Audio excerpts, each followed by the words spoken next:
Breaking news కొన్ని రోజుల క్రితం అనంతపురం జిల్లా కళ్యాణదుర్గంలో ప్రేమ విఫలం అవడంతో ఆనంద్ అనే యువకుడు ఆత్మహత్య చేసుకున్నాడు. అతని మృతిపై కుటుంబ సభ్యులు అనుమానం వ్యక్తం చేస్తున్నారు. ఆ యువకుడిని అతని ప్రియురాలి బంధువులే హత్య చేసి ఉంటారని ఆరోపిస్తున్నారు. ఆనంద్ మృతదేహానికి మరోసారి పోస్టుమార్టం చేయాలని మృతుడి తండ్రి డిమాండ్ చేస్తున్నారు.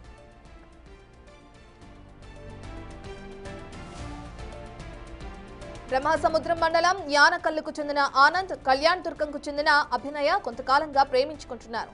వారి కులాలు వేరు. దీంతో విషయం తెలిసిన తల్లిదండ్రులు అభినయకు వేరే పెళ్లి అయినా ప్రియుడిని మర్చిపోలేక భర్తతో విడాకులు తీసుకుంది అభినయ. అనంతరం ఆనంద్ను రెండో పెళ్లి చేసుకోవాలని నిర్ణయించుకుంది.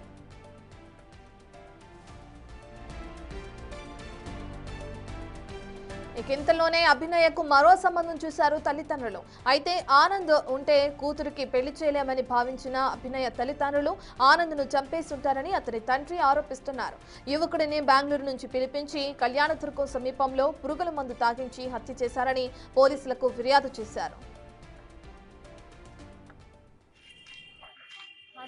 హాస్పిటల్లో ఎఫ్ఐఆర్ ఏమని ఫైల్ చేశారో తెలియదు, కానీ ఉద్యోగం లేకుండా పొలం పని చేయడం చేతకాక మందు తాగి చనిపోయాడని పోలీసులు ఎఫ్ఐఆర్ ఫైల్ చేశారు.